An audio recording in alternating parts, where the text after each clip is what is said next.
professor muitos anos. Primeiro estive como assistente da Universidade de Luanda em Sá da Bandeira, em Angola, em 73 e 74. Depois de me licenciar aqui em História em Lisboa.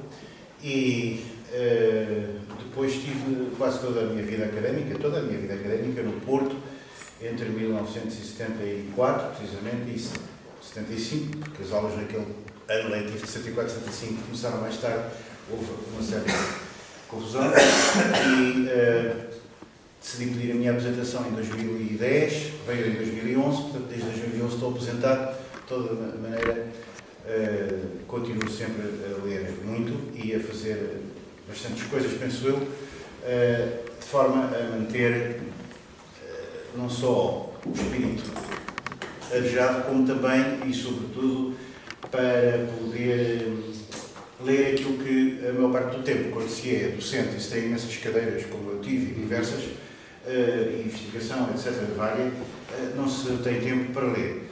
E um dos meus interesses é este, evidentemente sou licenciado em História, dediquei-me à pré-História. Para se fazer trabalho nessa área muito antiga da História tem que se ter uma formação de antropologia, quer dizer, tem que se compreender aquilo que antes se chamavam as sociedades primitivas. Hoje em dia foi falado primitivo, não é assim um pouco pejorativo ou ofensivo dizer que alguém é primitivo, ou que os outros são primitivos, ou que há sociedades primitivas. De maneira que, mas esse é, de facto, o traço essencial da antropologia, não é? Ou, se quisermos, o seu berço, a sua matriz original, não é? O estudo do outro sob essa forma de sociedades exóticas ou primitivas. Com o tempo, esta atitude de estudar o exótico ou o primitivo, que é sempre uma atitude muito caracteristicamente ocidental, reverteu sobre nós próprios, ocidentais, europeus, e acabamos por estudar não só a sociedade ocidental europeia, nas suas ruralidades, nas suas comunidades mais, digamos, atrasadas, entre aspas, em termos de progresso técnico e social, mas acabamos até por nos estudar a nós próprios, não é? Um dos últimos livros de um antropólogo francês muito conhecido, chamado Marc Augé, é precisamente uma antropologia dele mesmo. Realmente é um pouco estranho se pensarmos que a antropologia nasceu do estudo das sociedades primitivas e as suas origens muito remotas vão, sei lá, autores como Heródoto, por exemplo, que nas suas viagens, nas suas histórias, não é, como ele chamava, foi praticamente o primeiro antropólogo avant la lettre, não é? E o primeiro historiador. Porque é talvez uma característica da nossa sociedade ocidental, não somos capazes de viver e de nos pensarmos sem pensar o outro, sem fazermos o contraste com o outro. Quer dizer, uma preocupação pela identidade muito acentuada, que é sempre uma preocupação de sabermos quem somos. E só podemos saber quem somos por comparação. Daí o método comparativo, não é? Típico da antropologia. Que, evidentemente, se percebe bem pelo nome antropologia, antropos é o homem, não é? Em grego, antropos, logia é o conhecimento, não é? Vem de logos. E, portanto, antropologia é o conhecimento do homem. Portanto, nesse sentido, tem uma área muito abrangente, porque se é o conhecimento do homem, é também o conhecimento da sociedade. O homem, evidentemente, no sentido global, o homem e a mulher, não é? Do ser humano. E também da sociedade, que é característica dos seres humanos. E, portanto, digamos que, ao falarmos de antropologia, até podemos falar, num sentido filosófico, de que a antropologia cobre tudo aquilo que hoje chamamos as ciências sociais e humanas, em boa verdade, mas em sentido estrito, não é? Que é o sentido que irei mais usar aqui. Ela é realmente a área que estuda propriamente a diferença, a variedade cultural. E aí está logo implicada uma palavra muito complicada, que é a palavra cultura. Mas a outra vertente desta cadeira, digamos assim, que é bastante curta, porque só começa agora, é a minha primeira experiência também neste campo da Universidade Sénior. A outra vertente é a história, não é? E a história, até o curso que eu tirei inicialmente, a minha formação, a história remonta também, de facto, aos gregos, pelo menos, não é?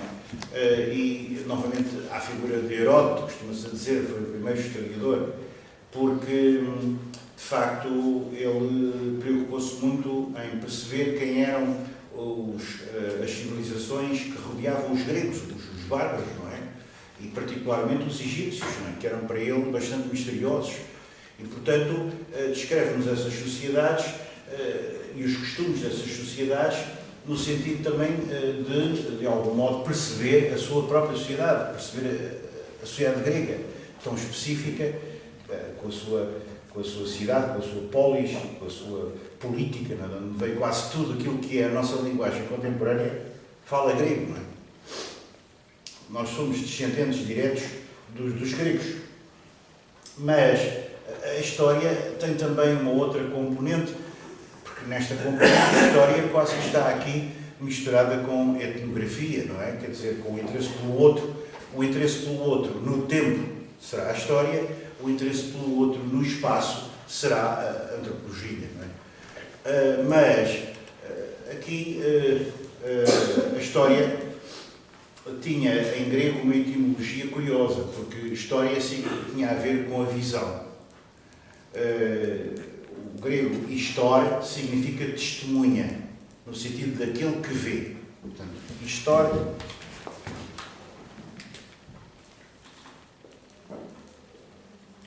é aquele que vê. Portanto, aquele que dá testemunho. E durante muito tempo a história esteve ligada a isso, não é?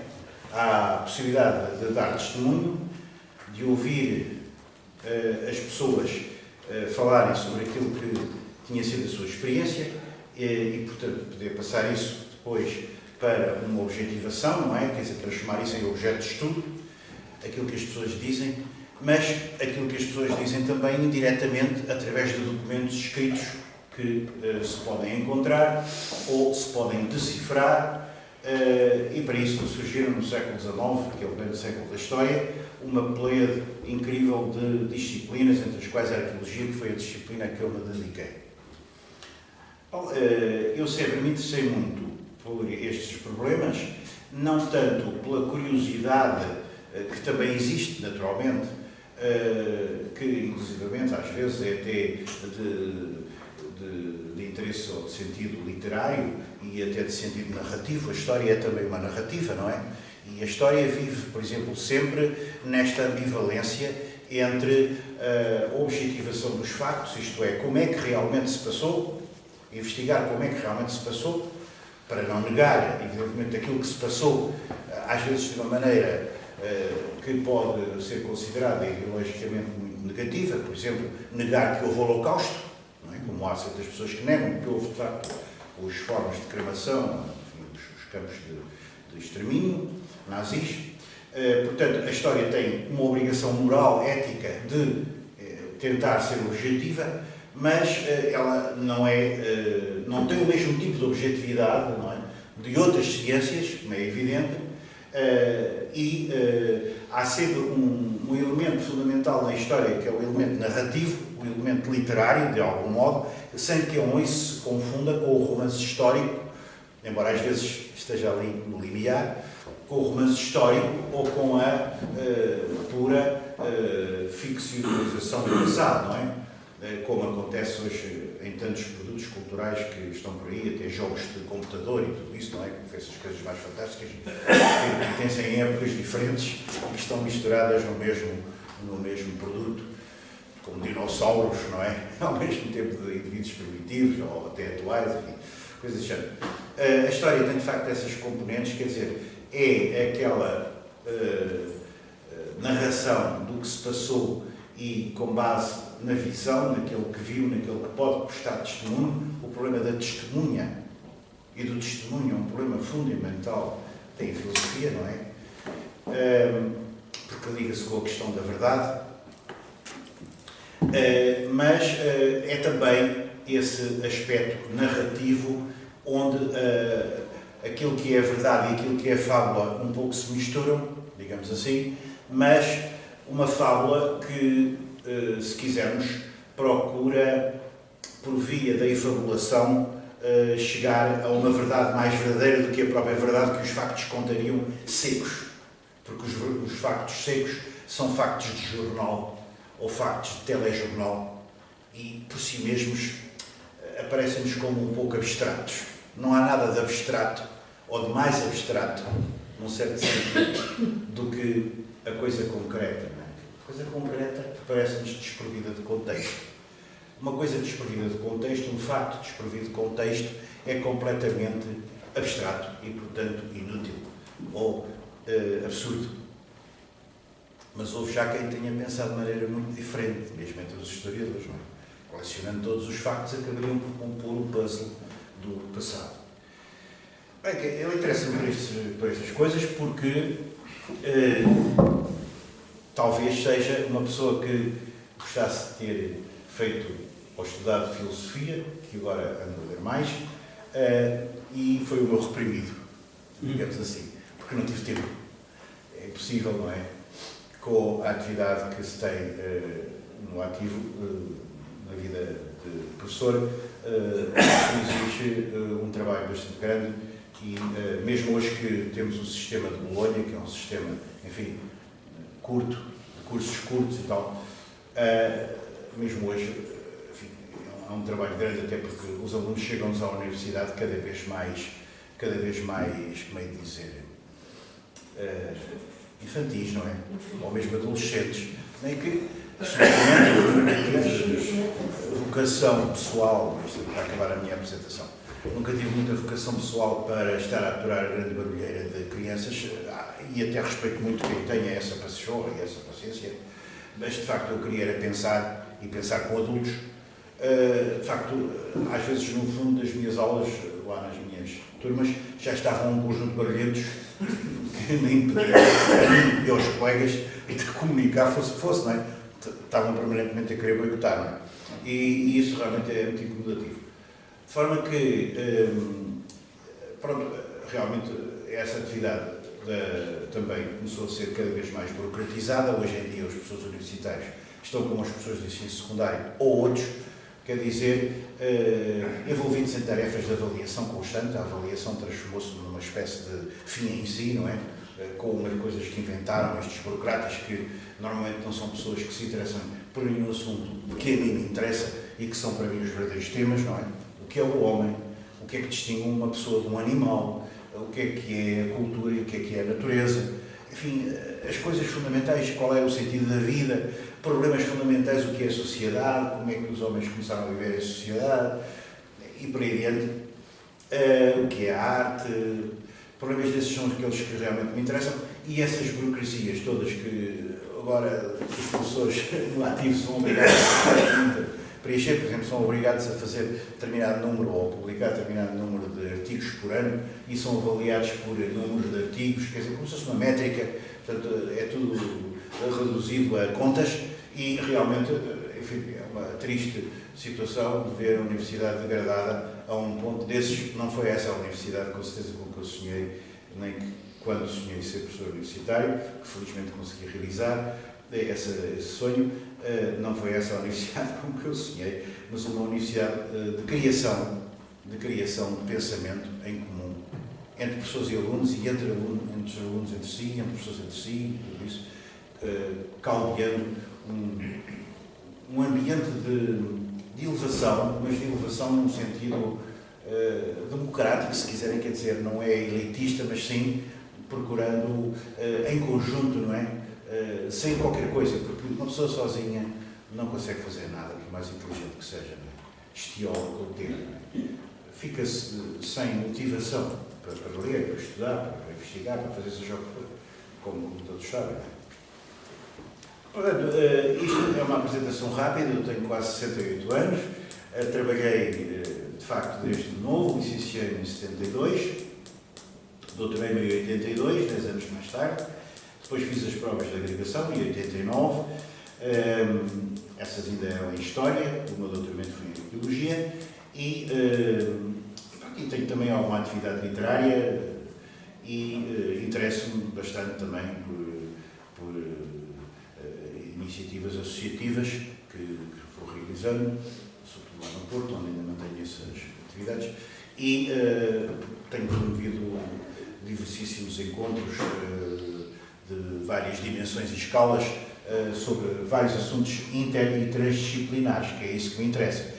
E não tanto ser eu o único para falar, mas ouvir colegas e pessoas que possam falar. Aliás, eu, quando era docente ao serviço, infiltrava-me por vezes com o consentimento dos meus colegas, naturalmente, e outras vezes, quando era público, também me colocava lá nas salas de sociologia, de filosofia, de literatura. Quer dizer, essa vantagem que se tem de ser professor universitário é que se está-se numa casa onde estão a ocorrer eventos e acontecimentos e aulas sobre diferentes temas e a pessoa, se tiver a oportunidade e pachorra e tempo, infiltra-se nesses ambientes e percebe uma coisa fundamental, a sua ignorância. E é finalmente aquilo que redunda todo o conhecimento, não é? O conhecimento chega um dia, mais cedo ou mais tarde, a um muro onde está escrito: tu és ignorante. Pronto. E aí começa a sabedoria. Portanto, é totalmente o oposto do conhecimento avaliável por métricas, não é? O número de papers publicados, o número de conferências feitas, coisas assim, quer dizer, não tem qualquer sentido, mas os burocratas gostam muito disso e controlam, de facto, e dominam, de facto, o sistema através desse tipo de controlos, que são perversos. Eu, portanto, não vou seguir um programa rígido, porque acho que o mais interessante, pelo menos quando eu tive professores, e fui aluno de alguns professores interessantes, muito interessantes, que me formaram, não é? O mais interessante para mim era sempre aquilo que eles diziam numa espécie de apartes, ou então, quando eles divergiam do tema da aula, para dizerem qualquer coisa que era finalmente a sua sabedoria, ou que era, digamos, o seu verdadeiro conhecimento, e não um simples saber organizado por A, B, C, D, por linhas, como a gente vê nos manuais, não é? Com tudo aquilo muito bem estruturadinho, que é para os alunos decorarem, ou pelo menos incorporarem aquilo, e depois deitarem cá para fora, de forma escrita ou oral. Isso provavelmente é necessário também. Quer dizer, a gente tem que decorar coisas, ou temos que incorporar coisas. É uma etapa, mas a etapa melhor, como todos sabemos, é aquela em que a gente já não precisa de estar a olhar para o papel. Ou se precisamos de olhar para o papel, uma questão de memória é apenas uma mnemónica para falarmos de qualquer coisa com a qual nos confundimos, que faz parte da nossa experiência pessoal. E essa experiência pessoal nós próprios não a dominamos. Aparece-nos quando começamos a falar, não é? De forma que por isso é tão importante ter um auditório que nos queira ouvir e poder falar sobre as coisas que nos interessam. E, como digo, a mim interessa-me o fenómeno humano e esse fenómeno humano, neste caso aqui, por uma questão de economia, no tempo, expresso em duas disciplinas que se convencionaram chamar História e Antropologia. Qualquer delas, como disse e referi, de tradição muito antiga da nossa cultura, remonta à Grécia, mas que se constituíram muito recentemente com disciplinas, digamos, mais científicas, não é? Praticamente no século XIX, quer dizer, tanto a História, com os seus variedíssimos métodos de crítica interna, de crítica externa, dos documentos e de variedíssimos outros aspectos metodológicos, como a antropologia, que evidentemente tem muito a ver também com as descobertas, ou se quisermos uma palavra mais interessante, o contacto entre culturas, não é? A antropologia nasce das grandes viagens que os portugueses, os espanhóis e outros povos europeus começam a fazer a partir dos séculos XV e XVI, e sobretudo com esse impacto absolutamente fabuloso que foi para o mundo ocidental, para a Europa, a descoberta da América. Ninguém suspeitava que existia esse continente. Portanto, foi a descoberta do outro absoluto, o outro com o O grande, não é? E a antropologia vem daí. Quem são estes seres, não é? É muito interessante. porque, enfim, quando se deu a descoberta da América e depois a sua colonização dos espanhóis, principalmente, não é, foram muito importantes, refiro à América Central e à América do Sul, no caso, por exemplo, dos aztecas na América Central, no caso dos incas na América do Sul, quando se deu essa exploração e esse domínio que os espanhóis exerceram, muito violento, aliás, com consequências muito terríficas para as pessoas que lá viviam, quando se deu esse encontro, chegaram-se aqui a reunir concílios no Vaticano, não é? Para decidir se essas pessoas ou essas entidades com forma humana que se tinham encontrado, se eram animais, isto é, se pertenciam ao reino animal, e portanto não tinham salvação possível, animal, digamos assim, ou se eram simplesmente infiéis, quer dizer, pessoas como nós, mas acreditando em fetiches ou em, enfim, magias e seres absurdos, à vista de um cristão que acreditava num Deus único, superior, criador, etc, etc, etc. E, portanto, o que é curioso é que, do lado, por exemplo, dos aztecas, o espanto quando viram os europeus, nomeadamente a cavalo, não é, que nunca tinham visto cavalos, porque na América não havia cavalos, tinham-se extinguido, havia muitos milhares de anos.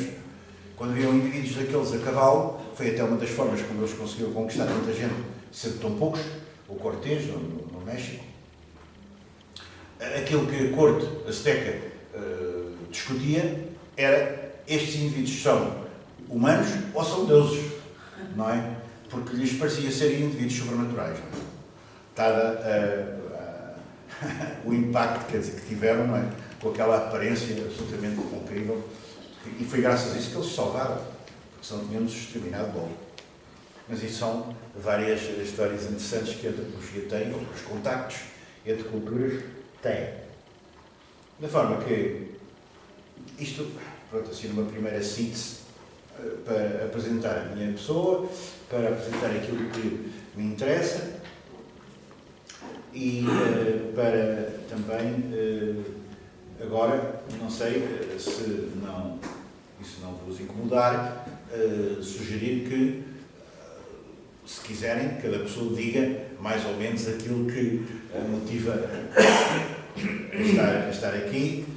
Pode ser que seja só uma curiosidade, pode ser que seja de jeito, por uma ocupação do tempo, para conhecer outros assuntos, e não faço a mínima ideia. Pode haver aqui pessoas que nunca tinham, ou que nunca tenham, pode haver, não sei, que nunca tenham contactado com estes temas, pode haver pessoas que tenham já contactado com estes temas, e eu isso também me interessava, de algum modo, saber, para poder calibrar melhor as lições seguintes. Até vou tirar o relógio, porque eu tenho a mania de começar a falar e depois mais paro. Então, para controlar aqui os horários, isto tem que acabar. Isto é uma coisa tipo à la minuto. Nós, na universidade, lá na faculdade, tínhamos aulas de 2 horas, mas nunca ninguém dava 2 horas. Cansava-se um bocado e às vezes eram várias seguidas de 2 horas e isso era muito difícil, muito cansativo, aconteceu. Mas de estar desde as 9h30 da tarde até às 7h30 da tarde. E depois eu não tinha intervalo, porque eu se queria tomar um café, tinha às vezes que pedir a um aluno para me fazer o favor de abrir uma moeda, vá-me ali à máquina, faz favor, porque eu não conseguia sair da sala, visto que eles aproveitavam os intervalos para me fazer perguntas. Não é? De maneira que realmente era assim muito cansativo. Também, nunca ninguém dava 2 aulas seguidas, nem os alunos suportavam, muito menos estes últimos, como digo, começavam a ser cada vez mais hedonistas, digamos assim, mais brincalhões. Mas de facto também 1h e pico, ou coisa assim, que nem chega, não é? Não, chega. É 1 hora para ti. É 1 hora. Enfim, também é difícil. Eu fiz uma prova pública, que é de agregação, que é depois do doutoramento, passados uns anos, quando já se tem uma série de coisas publicadas, uma pessoa pode fazer a agregação. A agregação são 2 dias, há um júri um bocado assustador, porque com aquelas vestes pretas e tal, parece assim um tribunal, e depois os professores podem-nos... Em princípio há uns que são os arguedos, que são os que vão fazer as perguntas, mas à partida naquele tempo, pelo menos, qualquer um podia fazer uma pergunta sobre o meu currículo, sobre tudo o que eu tinha publicado. Isso no primeiro dia, avaliação do currículo. E também havia, o que é que era mais? A avaliação do currículo sobre era isso, creio eu. E depois, no segundo dia, uma pessoa tinha que dar uma lição. Lição que andava vários meses a preparar, não é? E que depois tinha que preferir numa hora exata. Isso era motivo de grande ansiedade. Porque quando a pessoa está 6 meses, não é? A preparar um tema, escreve 60, 70 páginas e depois tem que reduzir aquilo para uma hora. Bom, eu ainda tive uma aflição maior, porque eu também tinha aqui com umas vestes pretas, tinha aqui um microfone de lapela que não dava, porque eu não tinha provavelmente lapela, tinha aquela capa e aquela veste assim um bocado pomposa, e depois caiu uma determinada altura, o microfone sem que eu me apercebesse, e encontrei-me na situação de ouvir um som estranho, que era o meu pé a roçar o microfone no chão, e o Juliano não ouvia nada do que eu estava a dizer. É que durante uma hora perturba um bocado. Enfim, mas são experiências engraçadas. Não correu mal, no final de tudo. Enfim, e estou à vossa disposição, portanto, se quiserem ter amassada, não é? Eu tinha uma lista das pessoas inscritas. Eram 30 e tal. Aqui não estão 30 e tal pessoas. É possível que as pessoas se inscrevam, depois não venham todas. Ou venham mais umas vezes, outras vezes menos. Podem até não gostar do que eu digo e não vir mais ninguém na próxima aula, o que seria motivo de grande, por assim dizer, preocupação e até talvez depressão, mas das pessoas que estão aqui, se não se importarem de dizer qualquer coisa, agradecia. Boa tarde, o meu nome é Joaquim Marques, sou reformado da TAP e já tenho frequentado aqui a Academia noutras matérias, por curiosidade, para aumentar mais os meus conhecimentos. Sou licenciado em História e tinha interesse em aprofundar mais os conhecimentos, achar que iria melhorar os meus conhecimentos vindo a esta cadeira. Obrigado. Sou Maria Isabel, já frequento a Academia há 5 anos, tenho curso geral de comércio e venho também por curiosidade para adquirir conhecimentos de antropologia. Muito obrigado. Sobretudo antropologia. Sobretudo antropologia. Sim, senhor. Boa tarde, sou Vítor Godinho, trabalhei em publicidade e gosto desta disciplina de antropologia. Mas tenho bastante interesse em seguir. Obrigado. Sou Maria do Carmo Godinho, já na Academia há uns anitos. Estive sempre mais, durante a minha vida, mais virada para a parte das ciências. Portanto, tive o antigo curso de Agente Agrícola. Trabalhei sempre em vinhos e gosto desta parte de antropologia, principalmente. Olha, sou Francisco Boleto, sou... Francisco, peço desculpa, não percebi o... Francisco Boleto, Bento Lobo, sou lentejano. Muito bem. Sou reformado e como gosto de história, portanto, gosto imenso de ter estes outros conhecimentos, adquirir sempre mais conhecimento. Obrigado.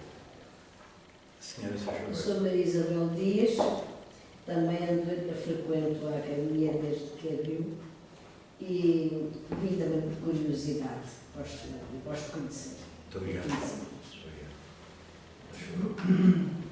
Sou Horácio Ferreira. Graça. Horácio, peço desculpa. E não estou inscrito. Não tem problema. Então, bem não estou ligado, estou formado na EDP, estou ligado à eletricidade, portanto, a minha área é totalmente diferente daqui da antropologia. Quanto mais variedade, mais curiosidade, incrível, que de novo aparecia e, portanto, ver o que é que se passa para aprender.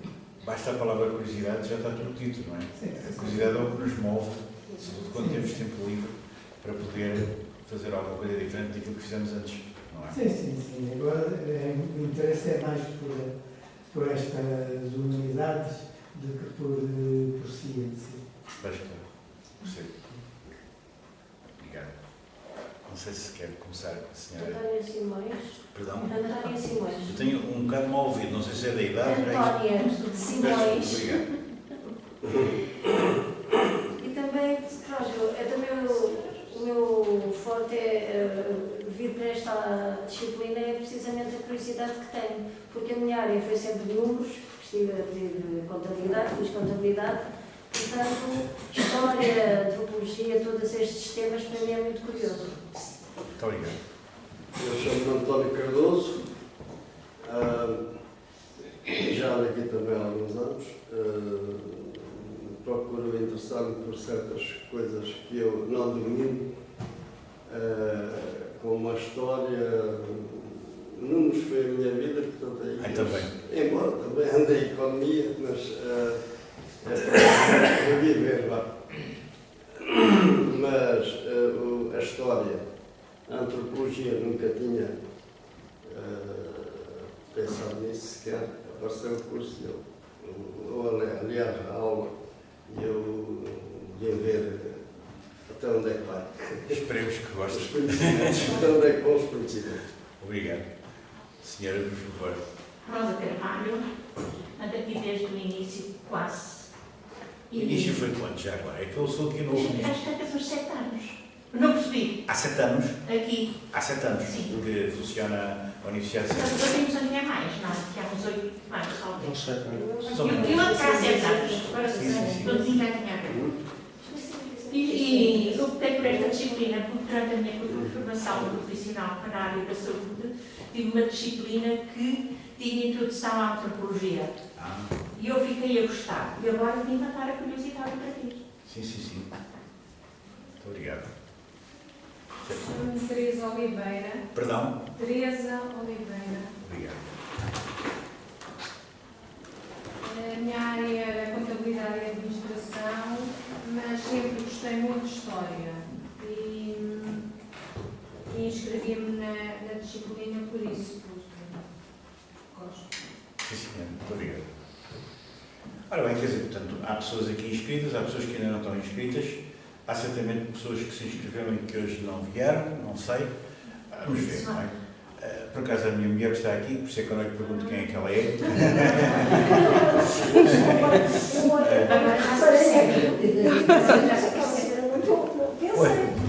Exatamente.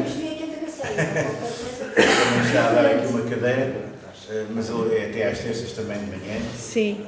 Isto nós combinámos, eu faço propaganda da cadeira dela e ela da minha. Está a dar uma cadeira às terças de manhã, que é às 11 horas, das 11 ao meio-dia e 25, que é sobre as guerras peninsulares. Portanto, a área dela também é história, arqueologia, essa coisa assim. E é por esse motivo que também tem ali aquela maquineta, porque eu pedi autorização, não vou filmar nenhuma das pessoas presentes, pedi apenas autorização aqui à escola para me filmar a mim mesmo. Isto porquê? Para me servir de registro daquilo que eu digo, gosto. Talvez então também seja uma manifestação de narcisismo doentio. Eu esteja a precisar de frequentar uma cadeira de psicanálise ou coisa assim. Não, mas realmente o objetivo é esse. É que, ultimamente, tudo aquilo que eu organizo, seja eu a falar, que normalmente não sou a apresentar as pessoas que falam, seja outra pessoa, que é normalmente o que acontece, até às vezes debates que tenho organizado, até aquilo hoje já organizei e vamos continuar este ano. Filmamos e tentamos pôr no YouTube para usufruto, porque em vez de serem, não é? Depois vou ver lá quantas pessoas é que atingiu aquilo, não é? Quando ponho, por exemplo, no Facebook. E verifico que aquilo atingiu, às vezes, bastantes pessoas, não é? 60, 70, 100, eu fico satisfeito com isso, porque quando uma pessoa faz qualquer trabalho, não gosta que ele tenha repercussão junto dos outros, como é evidente. Não é? Eu vou dizer-lhes o seguinte, eu até criei no Facebook, sei que há pessoas que não estarão no Facebook, não gostam do Facebook, que até detestam o Facebook, eu tenho amigos que, quando eu lhes falo disso, até fogem assustados, e até uma irmã que detesta isso e tal, outra não está lá, mas nem sequer a fotografia dela põe, enfim, parece um fantasma. Mas, de qualquer maneira, eu criei uma páginazinha no Facebook para esta disciplina, para qualquer coisa que seja preciso, as pessoas que gostem de ir lá. E eu também lá estou, em Vítor Manuel Oliveira Jorge. Vítor Manuel Oliveira Jorge. Há um de, no meu nome, que eu não gosto lá muito, Vítor Manuel de Oliveira Jorge, mas este de, acho que não consta lá na minha página. Também tenho uma em Vítor Oliveira Jorge, mas nunca lá vou. Nunca lá vou. Até já nem sei muito bem o código, porque é preciso um e-mail, uma password própria para cada uma daquelas coisas. E eu utilizo uma, que já isso me dá, de vez em quando aquilo serve um pouco de distração, da pessoa pôr lá umas fotografias, da pessoa pôr lá uns vídeos, da pessoa pôr lá uns pensamentos que tem. Ainda hoje de manhã levantei-me relativamente cedo e pus lá qualquer coisa que pensei. Mas também criei para esta cadeira, como disse, essa página, e além disso também vou aqui escrever o meu e-mail para o caso de alguém querer contatar-me. Terei muito gosto nisso, embora receba muitos mails, mas eu sempre fiz isso mesmo quando estava ao serviço lá na minha faculdade. Portanto, Vitor.Oliveira Jorge, tudo pegado,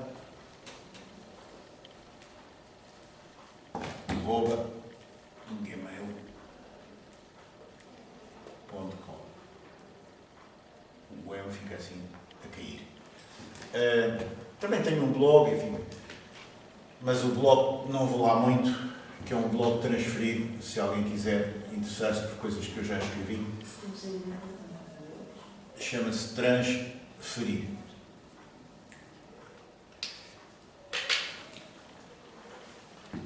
www.http, a pessoa vai lá, .transferir, vai lá facilmente.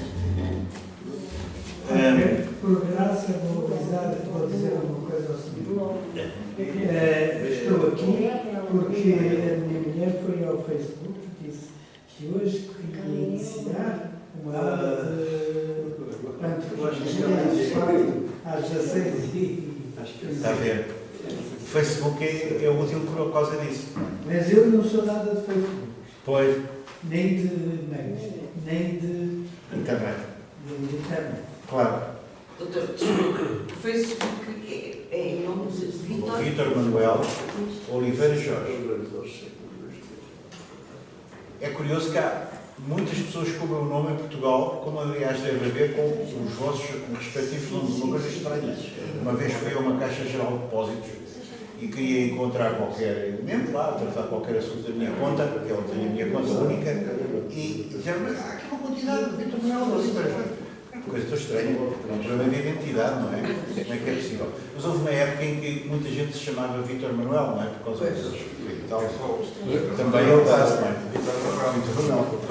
De maneira que, pronto, mas o meu nome, digamos, com que assinei os meus trabalhos e os livros e tudo isso, foi sempre Vítor Oliveira Jorge. Gosto, não é? No nome assim. Lá o Vítor Manuel um bocado pomposo demais e pretencioso e comprido, não é? É conhecida aquela anedota francesa, não é? Os portugueses têm os nomes tão compridos que há um indivíduo que entra num bar qualquer ou num hotel a perguntar se tem, na recepção, se tem quartos ou não sei o quê, e então, mas qual é o nome do senhor? E ele diz o nome completo, e o outro diz, está bem, mas então venham que tem lugar para todos, e o último fecha a porta, faz favor. Porque é um nome tão comprido. É absurdo os nomes portugueses muitas vezes, e então daquelas pessoas novas antigamente, não é isso? Então, esses eram várias linhas. Mas eu há anos, eu estava inscrito no Facebook, confesso que, pronto, tentei aderir às chamadas novas tecnologias, embora eu seja tudo menos virado para as tecnologias, mas pronto, tentei aderir porque percebi, e isso também é um tema interessante aqui para as nossas coisas, que a tecnologia, bem, é tão antiga como o ser humano, não é? Porque os primeiros utensílios que o homem fez, não é? Não sei se lembra daquele filme de 2001, Odisseia no Espaço, em que no início o primeiro utensílio é um grande osso que um macaco, entre aspas, bate, não é? Percute com aquilo, pronto, e aí está encontrada o primeiro utensílio, digamos assim, não é? Quem diz um osso diz uma pedra afiada que permitia àqueles primeiros meio macacos, meio homens, algo de intermédio, fazerem uma coisa importante, que era, muito provavelmente, chegarem perto de animais que às vezes nem seriam eles que os teriam caçado, ou porque eram animais doentes, ou porque eram animais mortos por outros predadores, não é? E chegarem perto deles e com esses instrumentos cortantes sacarem um bocado de carne. Porque, como talvez saibam, não é? De um ponto de vista evolutivo, nós somos primatas. Os primeiros primatas viveram há coisa de 60, 70 milhões de anos, não é? E eu já vi uma vez numa exposição um crânio de um primata desses mais iniciais, é do tamanho de um ratinho, um crânio de ratinho, pequenininho. E foi assim que começámos. E efetivamente éramos seres arborícolas, ou seja, vivíamos nas árvores. Como vivendo nas árvores, nós tínhamos um exclusivo alimentação vegetariana, digamos assim, não é? Os animais que começámos a tentar comer, a carne, não é? Só aparece mais tarde, quando nós, isto é, quando os nossos antepassados longínquos, os primatas longínquos, têm a possibilidade de descer das árvores e de, efetivamente, caminhar no solo, e caminhando no solo, não é? Acontecem uma série de coisas correlativas, mutuamente correlativas, que é, primeiro, tinham que observar a distância, a proximidade de algum predador, porque estes primatas, vivendo nas árvores, viviam numa espécie de como é que ia dizer, disto onde se põem os bebés, de coisa com berço, uma espécie de um berço, não é? Uma coisa protegida, as árvores estavam protegidas, eles até muitas vezes tinham os braços, quer dizer, as patas anteriores, não é? Os membros anteriores muito mais altos e fortes que os posteriores, porque saltavam de ramo em ramo, não é? Isso tem chama-se braquiação, não é? Faziam esse movimento da braquiação. Ora, efetivamente, os primatas, quando vêm para o solo, quando começam a caminhar e vêm disputar a carne, não é? Aos outros predadores, isto é, se tornam omnívoros, quer dizer, começam a comer não só alimentos vegetais, mas também alimentos de origem animal. Eles têm que ter uma rapidez enorme para fugir para as primeiras árvores que encontrarem no caso de ataque, porque não têm hipótese de se defender, não é? Com o corpo que nós temos, ou que eles teriam, já não sei. E isso tem uma série de implicações correlativas importantíssimas, não é? Porque, obviamente, que é-lhes muito mais vantajoso, sob vários pontos de vista, terem uma posição bípede, não é? Isto é, terem a posição ereta, viverem sobre os dois pés, caminharem sobre os dois pés, para poderem ver ao longe, para poderem ver acima das ervas da savana, cobriam a savana, e portanto poderem vislumbrar ao longe não só o objetivo da sua caçada ou da sua procura de alimento, como também, eventualmente, qualquer eventual ataque que pudesse advir, não é? Portanto, a visão transforma-se num elemento muito importante, mas uma visão que já não é próxima de árvores, de ambiente arborícola, mas uma visão à distância. Não é? E, portanto, estar em pé, não é? Implica logo subir uma quantidade de centímetros acima do mato que rodeia esses seres. Mas, sobretudo, também é uma coisa extremamente importante, não é? O pé é extremamente importante porque, reparem, nós não temos a capacidade de corrida de um predador, não é? Nem nada que se pareça, não é? Comparado com qualquer puma, ou tigre, ou leão, enfim, nós não temos chance nenhuma. Portanto, a nossa chance, obviamente, é essa de podermos utilizar justamente os membros anteriores como elementos para fabricar, para fazer ferramentas, utensílios, que nos permitem, de facto, obter alimento rapidamente, para também nos defendermos e, pouco e pouco, os circuitos, digamos assim, neuronais, que se articulam com o movimento dos braços dos membros anteriores, articulam-se também com o desenvolvimento do sistema nervoso e permitem ao ser humano um desenvolvimento brutal, não é? Exponencial em relação aos outros animais. De maneira que tudo isto depois tem também a ver com outros fenómenos, como, por exemplo, ninguém sobrevive sozinho, muito menos estando numa posição de fraqueza. Portanto, isto põe o problema de como é que surge a sociedade ou o grupo, não é? Humano, ou pré-humano, ou proto-humano, em relação, digamos, ao comportamento, muitas vezes essencialmente egoísta, do animal. Não é? Uma vez satisfeito, enfim, pode distribuir alimento pelas suas crias, etc. Mas isso varia com as espécies e tem muito a ver, evidentemente, com os nossos mais próximos primos, em termos evolutivos, que serão, evidentemente, os chimpanzés, os pequenos chimpanzés chamados bonobos, e com os gorilas e com os orangutanos. São os chamados símios superiores, são parecidos connosco, sobretudo os chimpanzés, não é? Mas posso fazer uma pergunta? Com certeza. Já está provado que a nossa ascendência foram os chimpanzés, os gorilas, etc. Foi um antepassado comum a todos. Isso sim. Há quem diga que não há viabilidade nenhuma de nós sermos descendentes deles. Então, e seríamos descendentes de quem? Existem tantos tipos de animais, nós também poderemos ser um tipo de animal que apareceu como um macaco, como um chimpanzé, como a minhoca, como o passarinho. Sim. Poderemos ter, portanto, há quem defenda essa tese, não é? Mas há quem defenda que realmente descendemos de macacos e de ovelhas, chimpanzés e gorilas, etc. Eu pensava que ainda não estava deslindado o mistério. Nós não somos provavelmente descendentes de gorilas ou de chimpanzés. Esses indivíduos são tão modernos como nós. O que se passa é que houve antepassados comuns, não é? E depois dá-se o fenómeno da chamada especiação. Quer dizer, aquilo que era comum foi-se dividindo, não é? E cada um especializou-se em determinados tipos de habitats ou de comportamentos, não é? E nós, então, somos mesmo um animal improvável e estranho, não é? Desde logo porque, além de tudo, falamos, não é? Isto é uma coisa um bocado esquisita. Eles possivelmente também falam.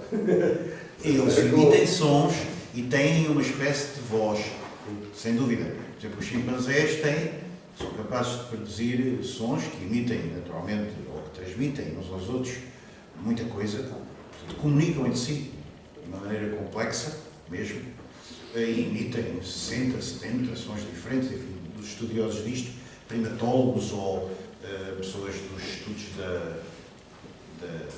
o chamado comportamento animal, mas que é a etologia, mas particularmente aplicado aos símios e aos primatas, é a primatologia. E eles têm estudado isso muito, não é? Há colegas meus e colegas minhas, há um grupo aqui em Lisboa de colegas minhas, por exemplo, a Catarina Casanova e outras pessoas que têm estudado bastante o comportamento cultural dos primatas, não é? Ela, por exemplo, agora parece que está na Guiné neste momento, não sei, deve ser a fazer estudos sobre esses animais. Mas de facto, há uma coisa que é a seguinte: há essencialmente duas teorias que se afrontam, mas creio que uma está já colocada de parte, mesmo pela própria Igreja Católica, que durante muito tempo, evidentemente, não admitia o evolucionismo. Que é, por um lado, o evolucionismo, que foi a teoria que foi descoberta no século XIX por dois autores, mas um deles adiantou-se ao outro e publicou a chamada Origem das Espécies primeiro, e depois um outro livro, que esse mesmo fala da origem do homem, que se chama mesmo The Descent of Man, podemos chamar de A Descendência do Homem, que é o Charles Darwin.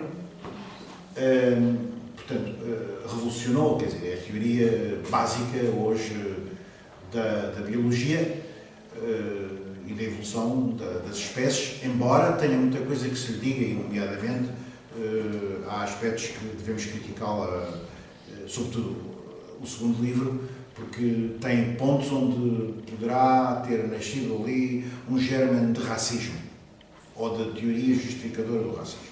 Quer dizer, intervenções mais fortes, etc., coisas desse género, é complicado, eu tentarei abordar isso com calma. E depois há a teoria criacionista, não é? Evidentemente que as espécies foram criadas tal qual como são, estão fixas desde o início do tempo, eventualmente algumas já desapareceram, como sabemos que há muitas espécies que desapareceram, por até ação humana, não é? de destruição, mas foram criadas no início do tempo por Deus, etc. Há depois, evidentemente, as pessoas que compreendem ou percebem que essas narrativas de natureza bíblica, que existem em quase todas as crenças religiosas, têm um efeito essencialmente metafórico ou poético, não é? E não pretendem, não visam descrever a realidade tal qual se pensa que ela pode ter acontecido.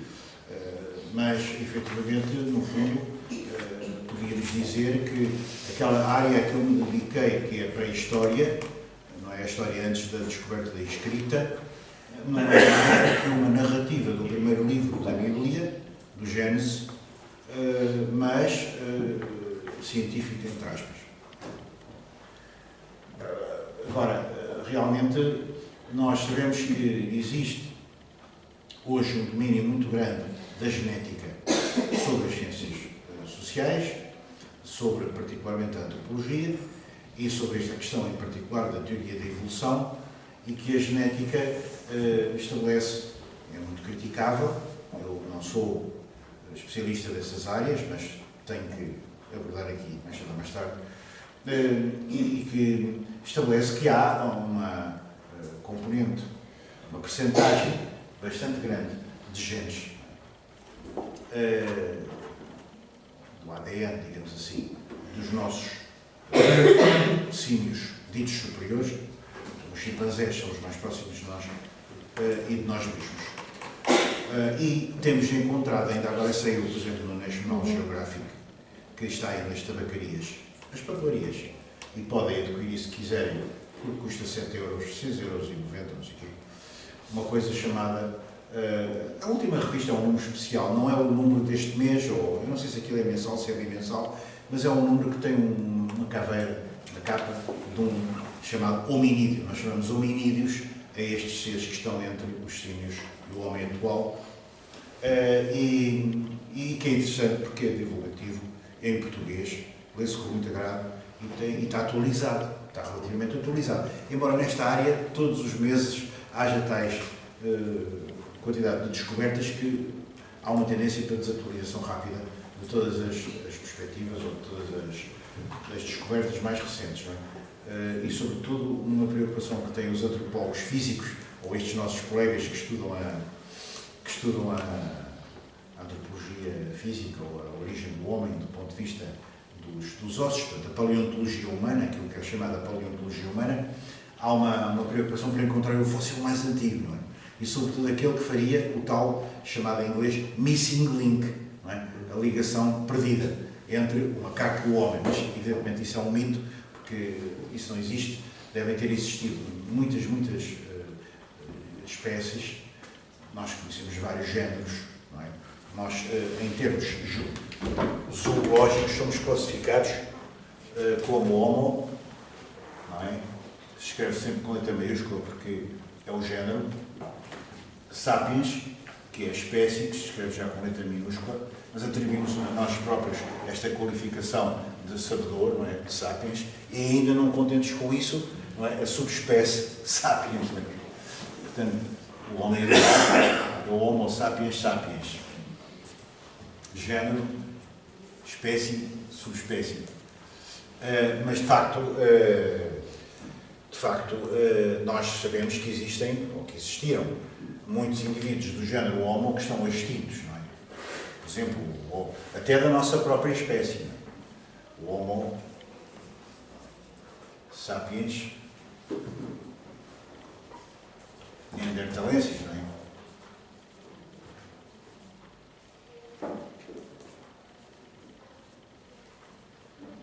Que foi descoberto pela primeira vez, agora já se conhecem muitos, até em Portugal, etc., mas foi descoberto pela primeira vez na Alemanha, em Neandertal, ou melhor, em Neander, foi chamado o homem de Neandertal, uma calote que está num museu alemão, numa sala enorme, está só, pelo menos quando eu o via, já há muitos anos, estava lá quase como uma espécie de sala de oração, porque era uma peça de culto, representava realmente qualquer coisa de mágico, que é a nossa origem, mas existem outros.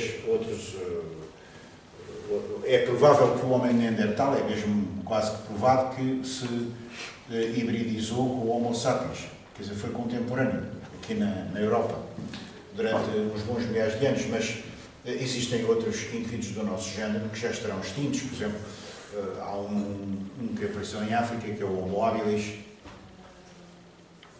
está extinto. Não é? Por exemplo, o Homo sapiens neanderthalensis também está extinto. Claro. O Homo habilis, porque é que lhe chamaram habilis?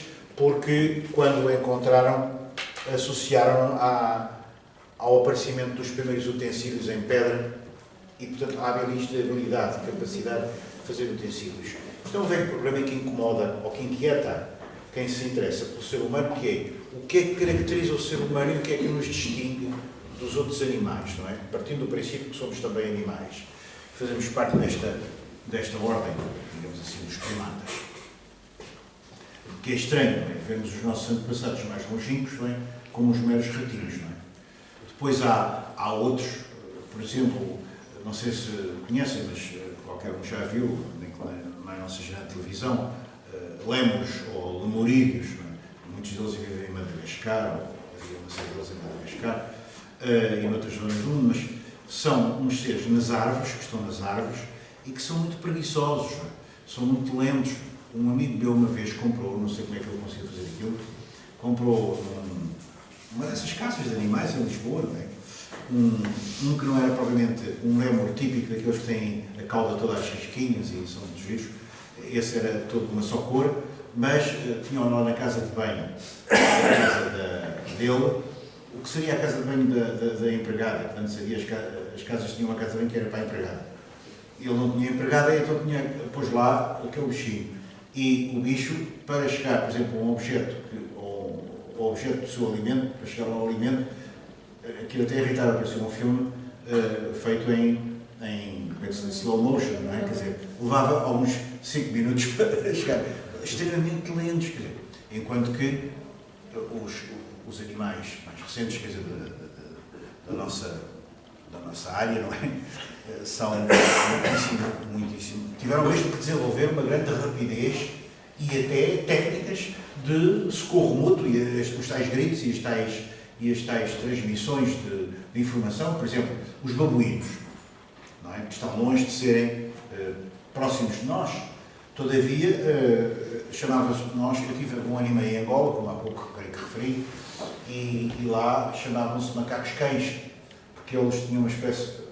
O focinho é bastante prolongado, é prognata, e tinham uma forma de gritar, que parecia ladrar, pareciam cães, por isso se chamavam de macacos cães.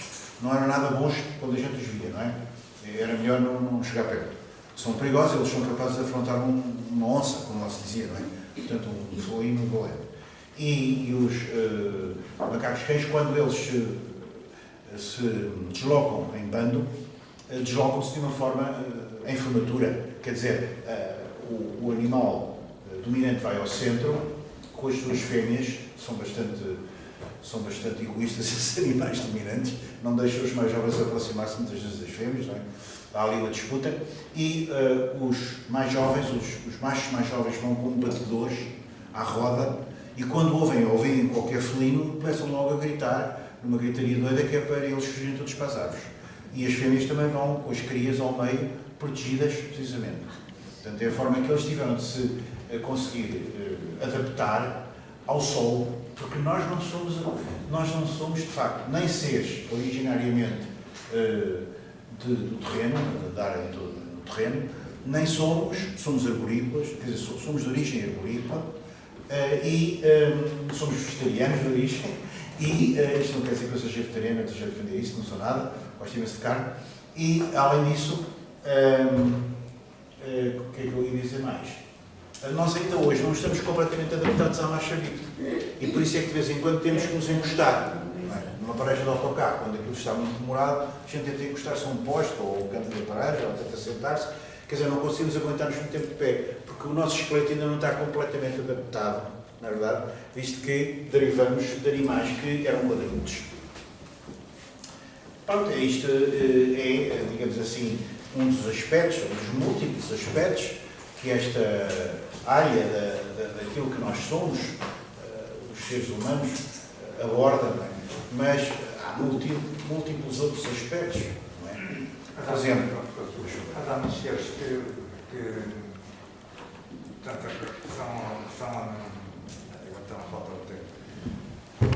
portanto, são produzidos através vieram do mar, digamos assim, vieram do mar e depois foram se adaptando à terra. Sim, sim, sim.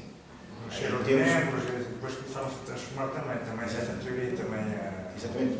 Aí estamos numa fase muito mais recuada da história da vida, não é? Em que, obviamente, nós temos aqui condições do planeta Terra que não são, aparentemente, segundo dizem os entendidos, muito comuns no universo, não é?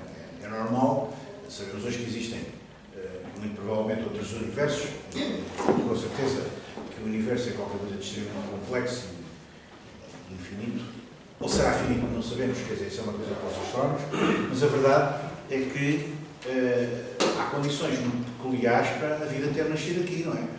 É um acaso absolutamente incrível que permitiu o desenvolvimento da água, o aparecimento da atmosfera.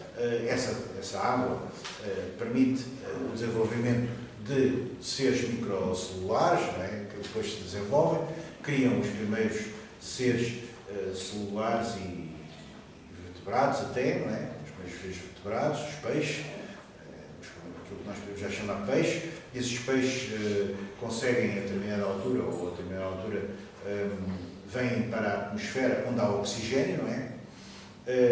E adaptam-se, não é, à respiração já não por guelras, mas sim por pulmões, depois adotam, de facto, uma espécie de asas, não é? Desenvolvem umas asas que lhes permitem voar, não é? Portanto, povoam os vários pontos do planeta, que não só a água onde a vida nasceu, e portanto é nesse ambiente líquido que a vida nasce, mas se desenvolvem depois no solo, mas antes de serem aves ainda nos aparece precisamente os répteis. E, por exemplo, há o famoso problema, não é? Não sou um estudioso disso, já nos ultrapassa tanto a antropologia como a história, não é? Porque é muito anterior ao aparecimento do homem na Terra. Mas a verdade é que, enfim, se falou durante um tempo da destruição ou do desaparecimento dos dinossauros e porque é que isso aconteceu, uma catástrofe tremenda, falou-se de verdíssimos e falsos. As crianças geralmente são extremamente fascinadas por isso, não é? Vão sempre às exposições onde aparecem esses modelos em tamanho natural, que até dão ruídos, como se fossem roncos, etc. Muito provavelmente os dinossauros não se extinguiram propriamente, derivaram em aves, não é? Há uma, que é a Opteryx, que é célebre, é um fóssil que é parte, digamos assim, ainda com características de réptil e parte já com características de ave, como as asas, não é? E, portanto, povoaram depois os céus, não é? Etc., por aí fora. Portanto, esses vários nichos, digamos, da chamada natureza, foram sendo colonizados por diferentes tipos de espécies, mas isso deu-se ao longo de milhões e milhões e milhões de anos, não é? E